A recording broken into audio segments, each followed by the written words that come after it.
ఏం రాలుడు బాగున్నావా? ఏం బాగున్నానులే మామ. ఏమైంది రాలుడు? ఏమంటే ఏమని చెప్తాను మామ. నిన్న మా ఊర్లో ఒక పెళ్ళి జరిగింది కదా మామ. అవును జరిగింది కదరా. అక్కడే పుల్లుగా చికెన్ బిర్యానీతో తినేసాను మామ, కడుపు నిండుగా. అప్పుడు చూడు మామ, నైట్ మొదలైంది ఒకటి పరిగెట్టుడు మామ. ఇంటికి రావడం బాత్రూమ్ పరిగెట్టడం, ఇంటికి రావడం బాత్రూమ్ పరిగెట్టడం మామ. నైట్ అంతా ఇదే పని మామ. అసలు ఓపిక లేకుండా అయిపోయింది మామ.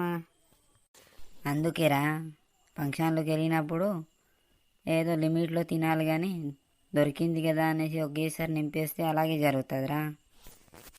గురువు ఏం నింపేస్తీవురా? నేనేటి నింపేశాను రా. నిన్న బిర్యానీ తింటాం కదా, దానికి కడుపుకు ఎక్కువ నింపేసేవరా అనేసి మామ చెప్తున్నాడు. దానికోసమా? నేను ఇంకా ఏటో అనుకున్నాను రా. ఓర్ని నువ్వే అనుకుంటే చూసేవాళ్ళు ఏమనుకుంటారా? ఎవరు ఏమనుకుంటేటి కానీ ఇప్పుడు కాస్త పర్లేదు కదరా నీకు. పర్లేదు లేరా. సరే కానీ జాగ్రత్త రా అల్లుడు. సరే మామ. మీ అత్తమ్మలా ఈ వీధి శివారు వెళ్ళు కానీ కూరగాయలు కొనుక్కొని రా అనేసి అనేది. టైం ఒకటి అవుతున్నది, వెళ్తాను మరే. సరే మామ.